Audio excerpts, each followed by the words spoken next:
Are the record enables on? Sweet. Perfect. Nice. All right. All right. How's my hair? Are we looking okay? Yeah. Oh, okay. She said, actually, you look like shit. Okay. Well, hey. Well, we're fucking here. We made it, dude. We made it through the fucking week, dude. Hell yeah. Dude. Well, hey, Lew Apollo. Cheers, man. Cheers. Thank you for having me. Yes, This is absolutely. Absolutely. Thanks for coming on, dude. Of course. Yeah, I am I'm a fan of yours, dude. Oh, thanks, I man. fuck with your guitar playing and your songs and everything. Thanks, man. Before we get into that though, dude, Sure. I'm gonna ask the question that I ask every guest, the first question, so we gotta keep it with tradition. What inspired the mezcal Paloma as your drink of choice today? Man, I don't know. I grew up in such a cold climate. Everyone drank whiskey in Minnesota, where I'm from.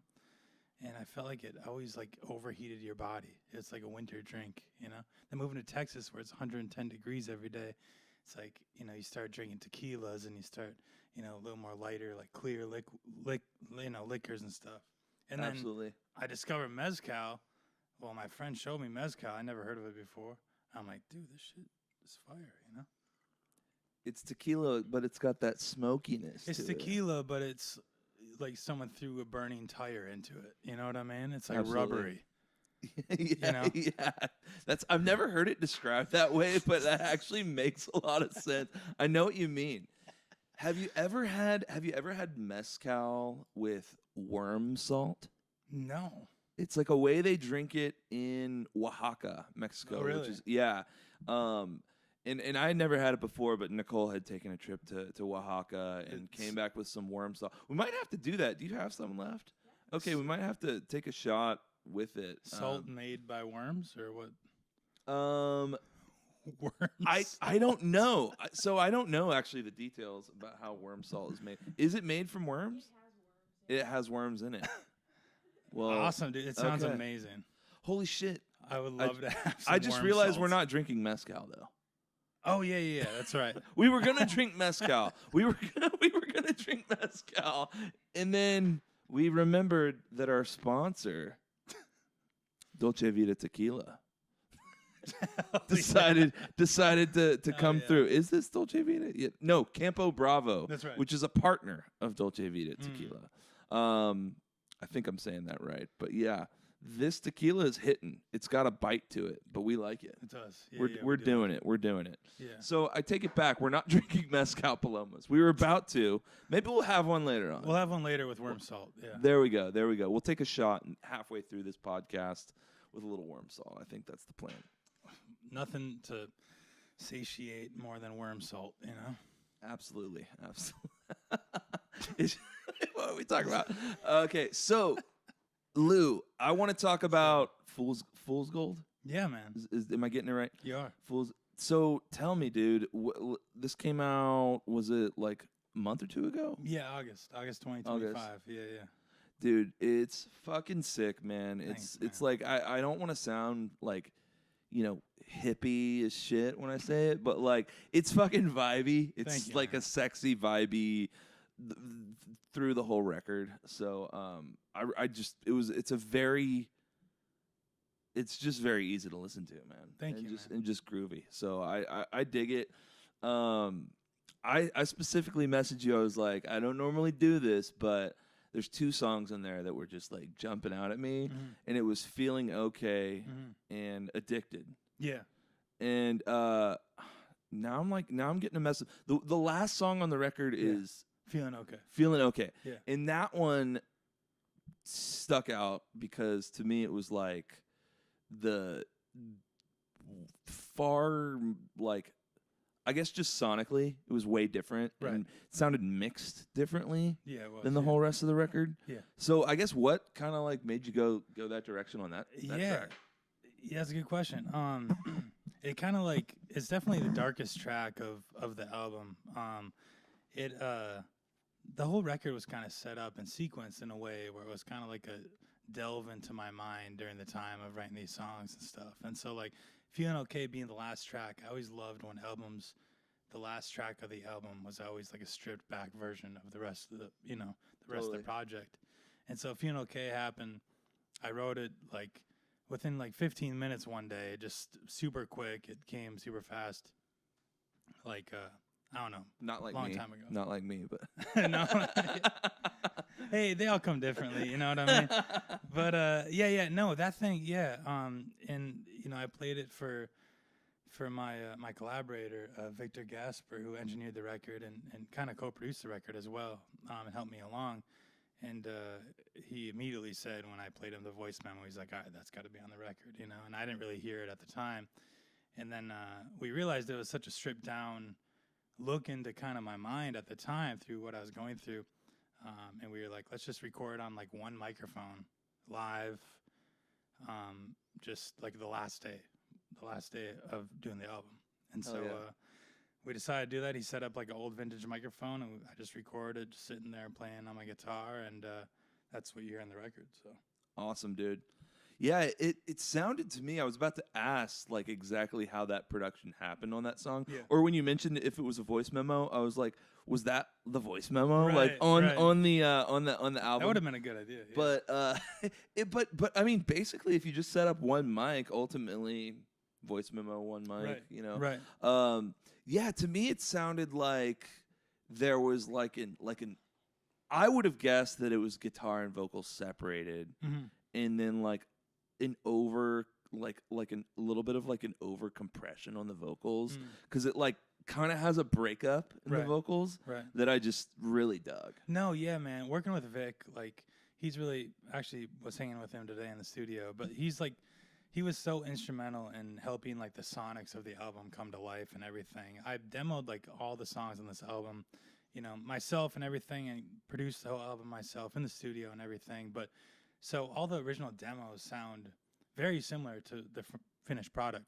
Cool. But he really helped me capture that vibe in the room, you know what I mean? And really bring those things to life, and especially that song. Like, it was totally his idea to record that song in the first place, set up one mic, and just do a vintage style, like, recording. And I love the way it turned out, and I love the imperfection of it, me singing, it's not perfect. I'm messing up on guitar here and there, and, like, things may be a little bit out of tune, or there's creaks and, knocks and things. But, like, that's what I love about music. And that's something that, I think going forward will be really cherished by people because of AI and all the perfectness that samples are and all that stuff. Yeah, dude. But yeah, I mean, AI can do that too. So it's scary no matter what. But yeah, Feeling Okay was a cool process to lay that down for sure. Hell yeah, man. That definitely resonates with me, and I think for me, like the way I've put it is like, and I heard this. This is not me like making this up. I heard this in I took like a jazz history class in college, and something my professor said was like, when you're going back and you're listening to these old jazz recordings, you're listening to a one specific moment in time. That's right.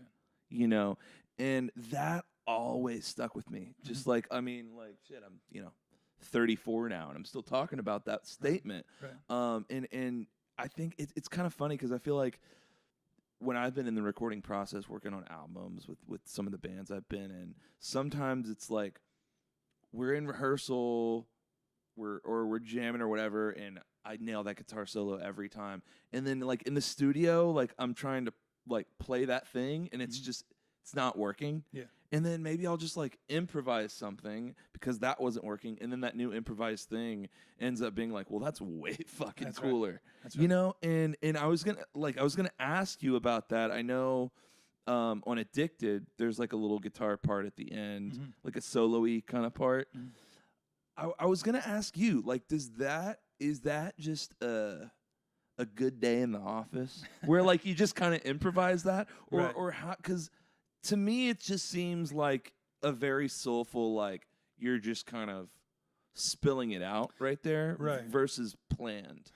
100%, yeah. And so That's kind of an interesting thing because, you know, Vic very much taught me, and now it's kind of my MO and everything is like, if it's not broke, don't fix it. And like, you know, it's all about capturing the vibe, and it's all about, you know, the song at the end of the day, you know, what the song needs and serving the song, you know. Totally. And so anyone who gets caught up in the whole, you know, well, what plugin are you using? Well, what preamp and what pedals are you using? What gauge strings do you use? You know, it's like, Yeah. to me, yeah, I got caught up in that too, and sometimes I still do. But, you know, it's a lot of just disregarding everything and just capturing the vibe and getting the song that really matters, that has the feeling in it, because music's all about that feeling and, you know, communicating that feeling with people and sharing that and the human, you know, experience and everything. And so, which isn't perfect. So, Totally. so yeah, the Addicted solo, for instance, that song was finished on my laptop in my little apartment at the time, a couple years ago, and the solo was just recorded one night a couple years ago on the demo, plugged straight in like this M audio, super. Can we swear on here? Dude, go right the fuck ahead, my man. Go right fucking ahead. I caught myself because I was gonna say super shitty, Dude. like interface, you know, super. Oh, bad. yeah.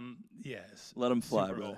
old. And yeah, and so and still like when I showed it to Vic, because I was like bouncing all the ideas off him for the album. I was like, should we keep this? I need to redo this solo for sure, you know, Yeah.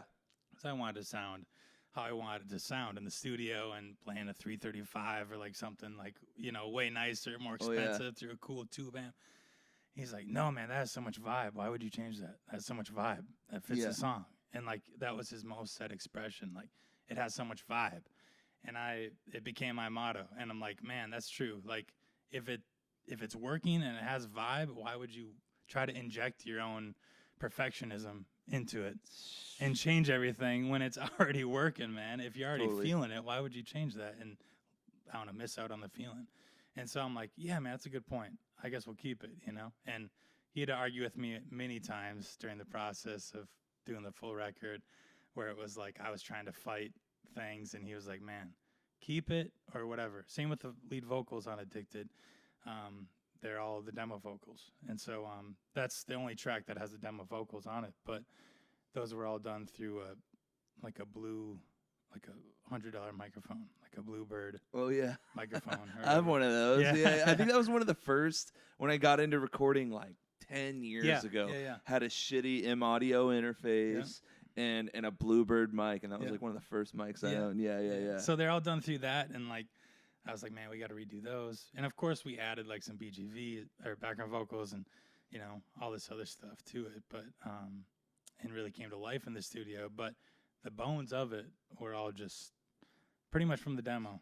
And so a lot of those tracks worked out like that.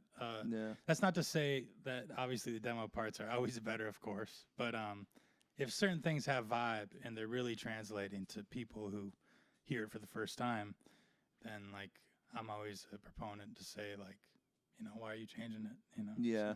Yeah.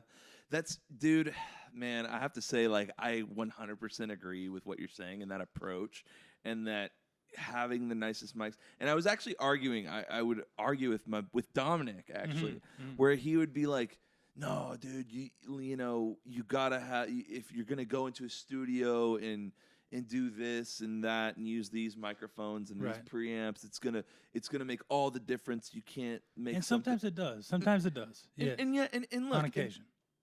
I think ultimately, yeah, those things do make a difference. However, my argument with that is I would much rather be somewhere I'm comfortable, somewhere where I didn't have to pay a bunch of fucking money for studio time or some shit like that, to get really comfortable, take my time, and record the guitar into a SM57. You know what I mean? Exactly. And I think the performance is always going to shine through. Exactly. Always. And the soul will always shine through, you know? Exactly. So it's you know, I always like lean into that. I'm like, and to me now I'm like, I kind of want to just record like a full record, like only using SM57s or something like that, just Bro, to be like, this is what you can do with minimal shit. And I think the best stuff comes from when you're kind of taking a minimalist approach. Man, yeah, I think so. I think when you take that out of the equation, when you're just not thinking about the gear and you're just not thinking about the things that are getting, that the tools that you're using to translate the message that you're getting, you know, because I mean, not to sound like super like snotty about it or anything, but like, you know, like music is coming from, you know, something else, I believe, at least, you know, it's something a little more spiritual than just sitting down and writing words to a paper, you know. And so like when you're translating something, why would you let, you know, the tools get in the way of the message you're conveying? And so like, yeah, sometimes the best records are, well, the best records, first of all, are like, and the records that last are imperfect, you know, Totally.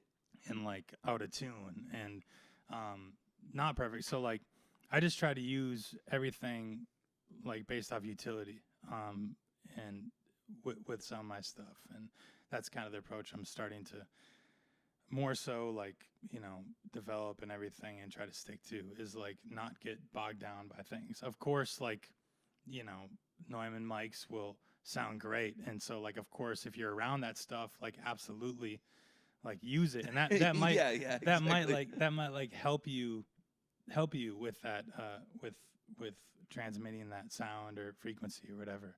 But you can't let it like stop you from like conveying that. Like, for instance, the biggest record out right now as we speak probably is like Whether You Love It or Hate It, like Justin Bieber's new record. You know what I mean? Yeah. And so I think it's awesome. I think it's dope. Yeah. And yeah, so yeah. like the melodies and everything, and like you can clearly tell, I was just talking about this today, that the songs and the whole record it's such a moment in time, you can tell. And it's so like, it's not bogged down by anything. You can tell it's very free and very like, you know, very simplistic, very simple, very like immediate almost. You know what I mean? Where it's like, you can tell it wasn't done in like, you know, over a year. Like it clearly, a lot of these songs were just like sat down in 1 hour. You know, he has a voice memo on the album. Oh, as one of the tracks. Yeah. And so it's like, man, there's something about that. Same with Bon Iver, however you pronounce it. Like his first record, Forever Ago or whatever, put him on the map. He used like a SM57 and stuff, you know, through the whole album, and acoustic guitar. That's so all like, you need. Yeah, man. I get really passionate, and that's why I ramble on about it. But it's like, man, no, I love it, man. It's there's so much magic in letting go of all those restrictions and all the rules, you know? Yeah. The Bieber one's funny because it's like, do you think like 10 years ago, we all knew who Justin Bieber was. Right. But do you think we'd be in like, man, that new Bieber album, so much soul on that thing, you know what I mean? Like, who would have seen it coming? No, for sure. But, you know, but I agree. I mean, there's that one, is it Daisies? Is that the biggest one? Yeah. To me, I like, you hear that guitar come in right in the beginning, and I think that's a baritone guitar. McGee, baritone, yeah. Fucking dope. Yeah. Like, in pop music, Justin Bieber, what are you on, bro? Right. It's tight. I think it's fucking cool.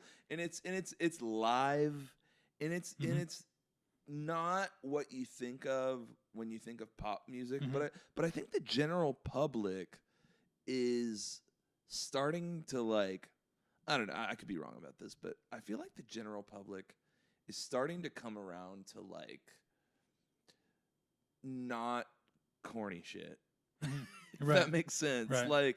Like I don't know. I mean, I think an album like that has like this soul, but it's not really like, to me, there's nothing typical pop about it. Right. You know what I mean? Yeah, that's why I love it. And that's why, like, I mean, I wouldn't say I love it, but like, I mean, I'm drawn towards it for some reason. For sure. I don't know, I'm at the gym and like I keep like putting on one of the songs off the album because I'm like, man, it just sounds different, you know? And I think that's because like, I know McGee is huge now, and he played guitar on it. Dijon like produced the thing, and I don't know, it just sounds different, and it sounds like there was no care for the rules. It seems like, at least. Yeah. And I'm always drawn to stuff like that. So totally. Yeah. Totally. So going back to, and now I'm not gonna ask you who your influence is. I'm not gonna ask that.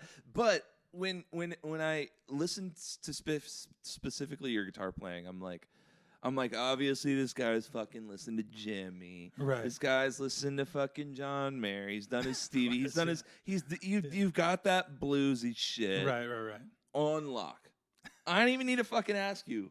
You know what I mean? Of course. Like I know Yeah. you got that shit down. Yeah. And but I wonder, I do wonder, guitar wise, like with specific to Fool's Gold, like I noticed there was a lot of acoustic guitar. Yeah.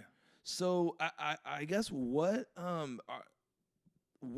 there any like guitar styles that you were really trying to like get into with the record, or was it kind of just, I mean, again, it was a lot of acoustic guitar, so I guess what inspired that? Right. And it's imperative like to talk about guitar because that's what got me into music in the first place. Like I only started like singing and writing my own songs like during COVID, and so like and became like my own artist and became a solo artist during COVID. And so I was always just a guitar player, and my goal was just to be a blues guitar player, you know, for other bands and stuff. And of course, you say influences, of course John Mayer, of course Stevie Ray Vaughan was, you know, obviously the Mount Rushmore. Yeah.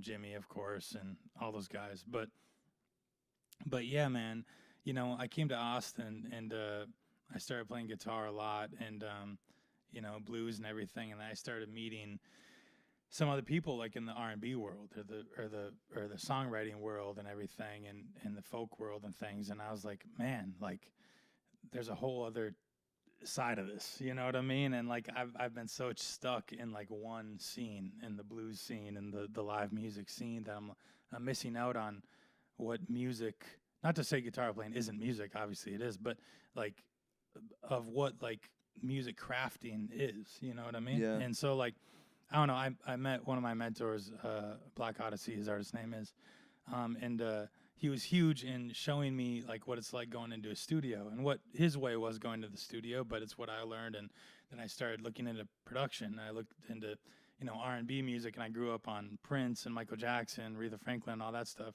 What my mom was listening to.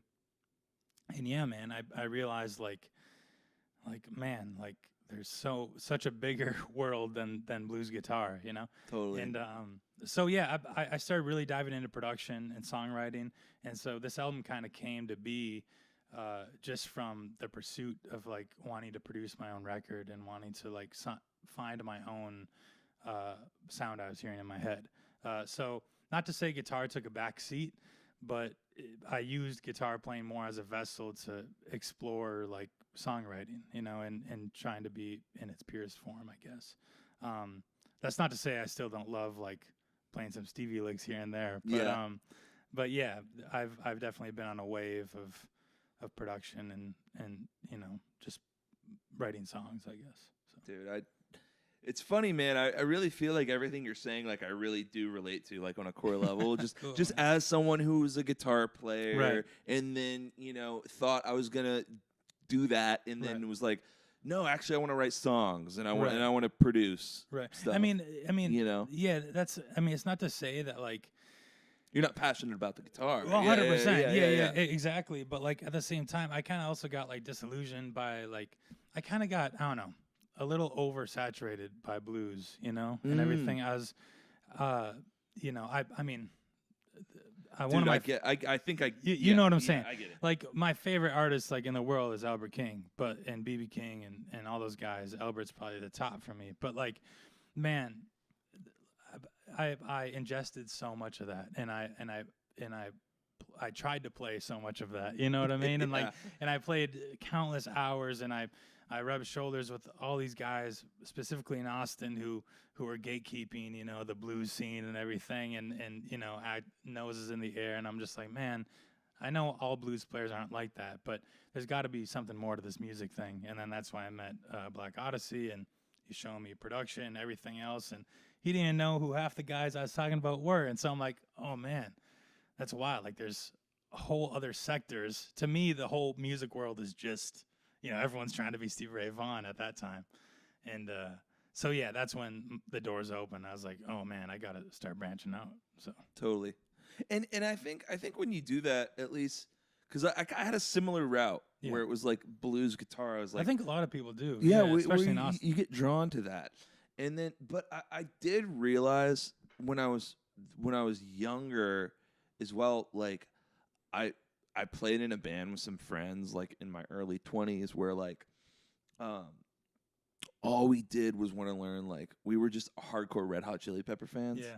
And so I fucking learned everything for Shante. Yeah. And then those songs and then from there I like really got into funk, and it was like P-Funk because I learned about their inspirations in the punk and the funk world too. And then and then I was like, oh, outside of blues there's all these other, in rock, which you know, but like there's all these other I guess I don't want to say format, but just approaches to writing songs. And yeah, it was that, I think it was like once I started approaching it that way of just kind of anything can fucking happen, then it started improving my songwriting, you know? Yeah. But I'm curious, how much of your, like, do you practice guitar or do you mostly like songwrite when you pick up the guitar? Yeah. Mostly it's trying to like write my next song, like, and I get stuck in that, you know. I get too stuck in like what's next versus just playing because I love it, you know what I mean? No, I kind of like stopped like practicing guitar. I probably should start that back up. I'm in the same shit. The same shit. But yeah, man. Like it's mostly just like always pursuing like what vibe is next, you know, and what song's next. But like, you know, that's once again getting in your own way, you know. And I know my wife like always reminds me like, why don't you just play, like just sit down and play one night just because you love playing guitar, you know, or you know, don't always be chasing something. And so I'm like, man, that's a good reminder. So yeah, I try to keep that in the back of my head. And usually, obviously, that's when the stuff comes, is when you let go and you're not trying so hard. So totally. Yeah, trying something new too is something where I just like find where and sometimes it's like, if you don't feel like playing guitar, like maybe don't. You know what I mean? Right. And like, don't put the pressure on it. And then maybe next time you pick it up, it's going to be really fresh because you went and lived your life and had a nice meal or whatever the fuck it is, 100%. you know, and went out, maybe saw another band play, got really fucking inspired, you know. And, you know, there's always that too of like, maybe don't fuck yourself up pressuring yourself here. 100%. You know? Dude, so, yeah. I was talking about that today, actually. I was saying like to my collaborator, I'm like, man, like I don't know what album 2 should be. I'm like freaking out about it, you know, today. Yeah. And I just released this album like last month. And he's like, what life have you lived since putting out this album? I'm like, that's a good point. Not much, really. You know, a month's worth of life, you know? And so he's like, you got to live. You got to live and it'll come, you know? Definitely. So, yeah, man, that's true in a lot of senses. And there's a reason why, you know, going back in the day, looking at albums, like they came out every 2 years or you know, every couple of years is because, you know, there had to be life lived and there had to have been, you know, things done. So, yeah. Except for Led Zeppelin, dude. I don't know how Jimmy Page was doing that, but whatever. Well, it must have been they were doing weird shit. Let's not lie. Weren't they? I know there's some story about a shark or something, or you know what I'm talking about? I have no idea what you're talking about, to be honest. I think they did something sexual with a shark. Really? I don't know what it was, but there's a rumor about that. Dang. Yeah. That's my first time hearing that. Yeah. So that could be just folklore. I don't know. Oh, but that explains their second album title, Shark Sex. Exactly. No, there's something weird. There's something weird there, but nah, dude, they were worshiping the devil. So that's where right. The devil granted them their godlike powers of the guitar. Yeah, there's a few exceptions. It's just like, holy smokes. Fuck, man. Yeah. Jimmy Page just orchestrating that whole fucking thing. It's wild, putting all those guys together. You seen that documentary? I haven't seen the new one. It's great. It's I've heard it's awesome. Yeah, I've heard it's awesome. Yeah, I need to check it out. I do want to talk a little bit more about the record though. Yeah. Sorry, I keep getting off topic. No, you're good. You're good. This is the podcast for getting off subject. we were had fucking Keith Sanders was on here the other day. Yeah. We were talking about Love you Keith. a little bit. Yeah? Yeah. I was like Lou's coming on, and He was probably like, that motherfucker. I guarantee that's what he said. I think it definitely started like Something that. like that. Yeah. Nah, he was just like, Lou's a fucking good dude, and I was like, Got all sappy on me. he did, and I was like, well, it'll be cool because Lou's the first person really on the podcast that I don't really know. Like, I don't really know you, like, on a personal level. Yeah. So, yeah, dude, it's fucking good to get to know you, man. to meet You're a you. chill motherfucker, and Thanks, man. and it's Likewise. you're a good hang, dude. But I was gonna ask you, I guess, with the record. Mm-hmm. Oh, I was gonna say Keith eventually started talking about he wanted to start a poopstagram too, where he just finds the best places to take a poop in Austin. Nice. And I was like, dude, I'll follow that. I'll Yeah. follow that page. Yeah, so, yeah. So I when got you see a him couple- next, when you see him next, I had a couple entries on that Instagram for sure. hell yeah. But the album, I'm curious about specifically also, just like the drums and like how I guess was everything live tracked, and like how much overdubs were happening, Right. you know? Yeah. Well, a lot of it once again was going back to the demos and like me being a very novice like producer. I was just like producing out the drums myself and just like quantizing everything, of course, and just like taking all the feeling out of everything. Yeah. And like removing everything. But I originally like wanted it that way. I was had demoitis like 100%. Like I was like, man, like the demo's great. Like let's keep it the demo. And once again, like I was kind of shocked into reality, and I was like, okay, some of these tracks do need some real drums, Yeah. And my great friend Isaac Polito, killer drummer, in Austin here, who tours with this blues artist named Ali Venable, who's phenomenal. I've heard that name. I've Yeah, heard that name. Yeah, she's really great. But phenomenal session drummer as well. And I actually worked with him on my original stuff that I put out, my EP a couple years ago. This track called Queen of Spades, I think he drummed on, and then a couple others that aren't released. And so I met him through the studio, and I met him as a session drummer. And so I figured there's only one guy to call, like when I was like, all right, I want live drums. And so I hit him up. He came in. We had like probably 8 of the songs. I don't know, an idea of like 8 songs like that we were going to put on the record. And he drummed through 7 of them, most of them all one take. No shit. Within like, he had like half a day in Austin. And so he had like 4 hours. Fuck, man. And really? they all were the perfect vibe. He also did like aux percussion and congas on a lot of stuff. I and heard shakers. I did some of them, but he did most of it. And like, man, he's such a killer. And like, he came in and like added all that life, And I'm like, man, this is amazing. And so that's exactly what it needed. And we sample replaced, not to get too technical, but sample replaced a couple of his shots and everything, and a couple of the kicks, a couple like sub kicks in there and stuff. But it's majority of his feeling through the whole record for sure, with a couple exceptions on Diamonds and Gold. I think was just all me doing the drums and stuff. But yeah, man, live drums. That's something that album 2. I'm trying to pursue more live instruments and not. Getting too caught in the sample like bubble, Totally. And everything was done to a click as well. Yeah. So everything was originally like demoed to a click, and so we just took those original demos. I should have called it like just my demos or something, because like it's all just the demos. The sessions just pretty much copy pasted into Pro Tools, Logic to Pro Tools, and then just like replaced a few of the instruments, and then we recut a lot of the vocals and everything.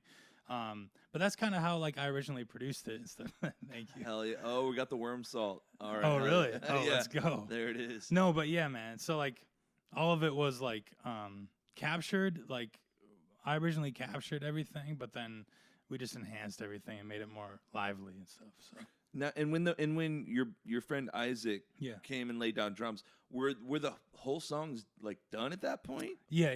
They were okay. Yeah, so everything was tracked at that point. Pretty much. Yeah. Interesting. Yeah. Pretty okay. much. Yeah. So we had the bones and everything, and so most of it was, I should say, So we had the bones. I played bass on all the tracks except one, and guitar, of course, and everything. But yeah, so most of all that was already tracked, and then he was just tracking to pretty much a kick and a snare, sample or whatever. And yeah, for sure. Sick, man. I find that actually very odd, though. Right, it is kind of backwards, right? Yeah. Like, I don't think I've ever heard of anyone doing the drums last. Pretty much. I guess. Well, they were like first in the studio, but for the song structure, like they were kind of last because the songs were already fleshed out pretty much. You know what I mean? For sure. So I think that's why it was so quick. I mean, not to take anything away from his talent, but like they were already like fleshed out. All the parts were pretty much fleshed out. And, gotcha. And like going to the ride here. Right. Yeah, exactly, kind of. But he, of course, added a lot of artistic stuff, and like a lot of it was his decisions. I'm not saying nasty fills. Crazy. Yeah, he's crazy, dude. Yeah, his pocket is insane. Yeah, that's impressive to fucking knock out. Well, you said 7 songs in half a day? Yeah, I think it was 7. Yeah, 7 in like a few hours. Yeah. And crazy. Yeah, man, it was wild. It was wild, but it was a cool process, man. And going back into like the acoustic guitar and everything, that guitar was gifted to me by my wife after my father passed, which is kind of the whole catalyst of the record and everything. But so she gifted me this classical guitar, which I always wanted a classical and never bought it for some reason. Yeah. And I really kind of got infatuated with like more Latin music and some dance music and things. And like I said, I was kind of oversaturated by the blues and, rock and roll and everything a little bit, to where, I needed a different genre to like stimulate me or whatever. And so, fell into more Latin stuff and some house stuff. And that's when like the album I kind of had a vision for the album after that, and playing the classical a lot. I wrote all the songs on that thing. And so, sick. Fleshed everything out, went to the studio, recut vocals, and that's kind of how the album came to be. So amazing, man. Amazing. Yeah, dude, you definitely hear that Latin feel. Like, Thanks, and it's not like your typical, like, it's right. It's not like obvious. Good, yeah. You know what I mean? Not, but it's like you could definitely. I think it's the classical acoustic for sure. Right. And I was wondering what kind of acoustic, if it was a classical or not. But yeah, playing a classical acoustic is, because I have one too, and I don't pick it up as often as I should, but it really is such a different beast. It's just a different vibe, man. I don't know. Every tool that you pick up, I feel you just get something different. And that's why, like, going back to our original point, that's why, like, not every time is the U47 going to give you all the vibes on the palette. You know what I mean? Totally. And so sometimes the 57, SM57 will like give you a vibe that you didn't think that you could get, Totally. So that's why the classical came in clutch, and I had so much inspiration, because like up until that point, I never played a classical really, It was all just Strat, and then, trying to be SRV. So yeah, I heard that. Yeah, for me, it's like, I think what really gets me with the classical, or gets me doing different shit, is with the neck being so wide. Yeah. It's like you really have to kind of, like, you're not doing thumb shit. Right. You know what I mean? Like, you ain't doing those Jimmy chords, Right. No, for sure. Yeah, and that's why it's like you got to get all proper with that shit. Right. That's why it kind of sucks in a way. But like, it's that Jack White like way of thinking where he's like, I remember one interview, he was like, if my microphone is like 7 feet away from my amp, I want my cable on my guitar to be 6 feet, just so it's a struggle to like get up and sing the song. You know what I mean? Just so it's shit. like there's something I'm working against to like create a vibe or create something. That guy's a fucking animal. Yeah, it's wild. Yeah, but he's a wild man. There's something dude. About that. There's something about Totally. the struggle of trying to get something that pulls you in a direction that you never would have thought you would have been. Couldn't agree more, man. Couldn't agree more. Yeah, it's sometimes it's like, I don't know. I've had sessions, I feel like, even where it's like, and this is fucking very bougie actually, but like not necessarily a struggle, but like a couple friends, we fucking ran a fucking Airbnb on the beach or something, and we take okay, well we're gonna fuck around with some music. Let's take a beat machine and a guitar and one mic. Yeah. And then you're kind of just trying to like figure it out with what you've got, and then you end up with this fucking thing that we just worked on with a drink in hand, and like just kind of making do with what we've got, and it ends up being like, that's a fucking banger. Yeah, it's a banger. Yeah. So that's some real shit, man. I dig the approach. And how do you feel about a shot of mezcal with some worm salt? Let's do it, man. Try Let's this go. All right, let's see what happens here. Worm salt, dude. How do we do this again, Nicole? Just give a little. This is a first for me. I'll narrate while you're doing this. Like, whoa! I think I. Oh, too much worm salt. Overdose on worm salt. First death from worm salt. I was like. We snorting this or something? I was about to say, if this is what we're pouring on my hand, this isn't. It wasn't worm salt last night. I'm just kidding. Cheers, brother. Man. Absolutely.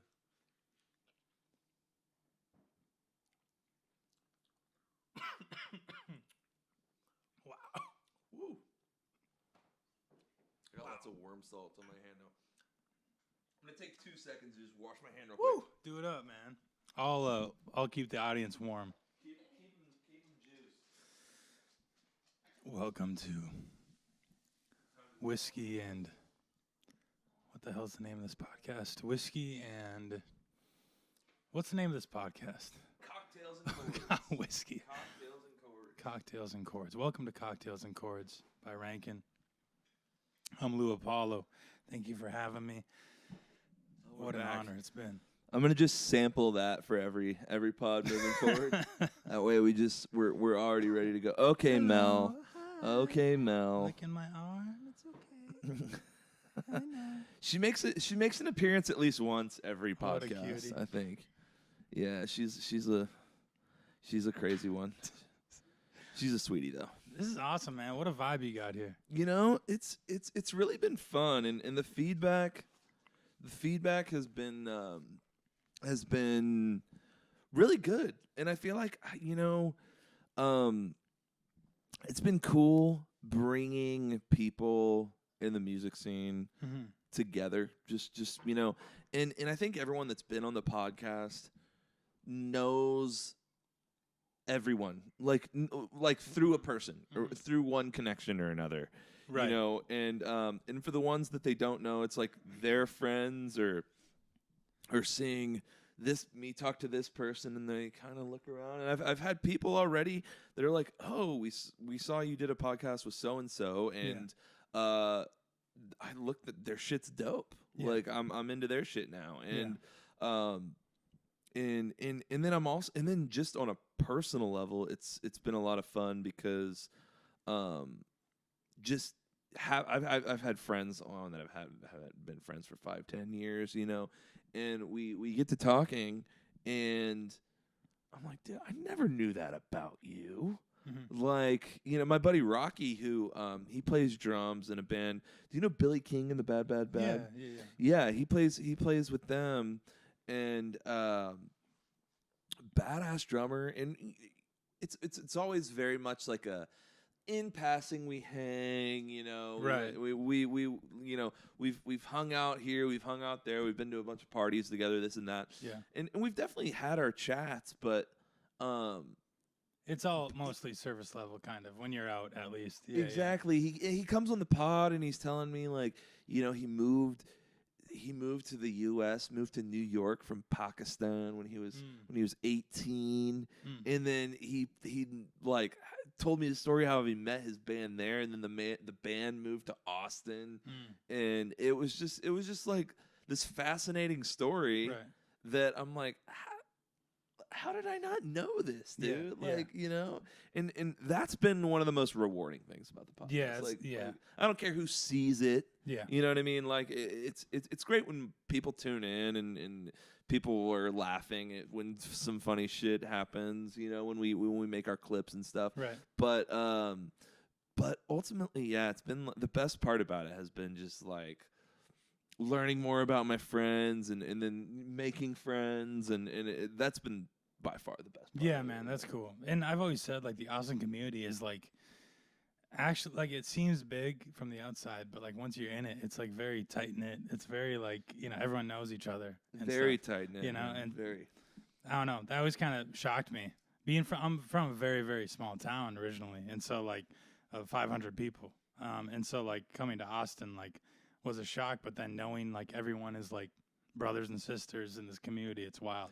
It's pretty cool. It's pretty cool, man. Yeah, and there's like Keith and I were talking, and it was like to him, it's like it's all about the like they're playing a gig and then so and so walks by and he's like, get the fuck up here, and Right, fucking yeah.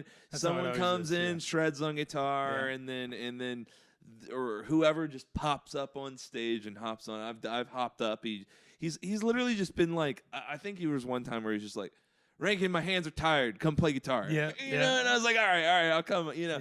And it's just that, and we were talking about how that sort of approach to just kind of let shit happen warrants the just most magical fucking musical moments, man. Like and like I was telling you before, like for my solo project, I do like a live looping thing. Mm-hmm.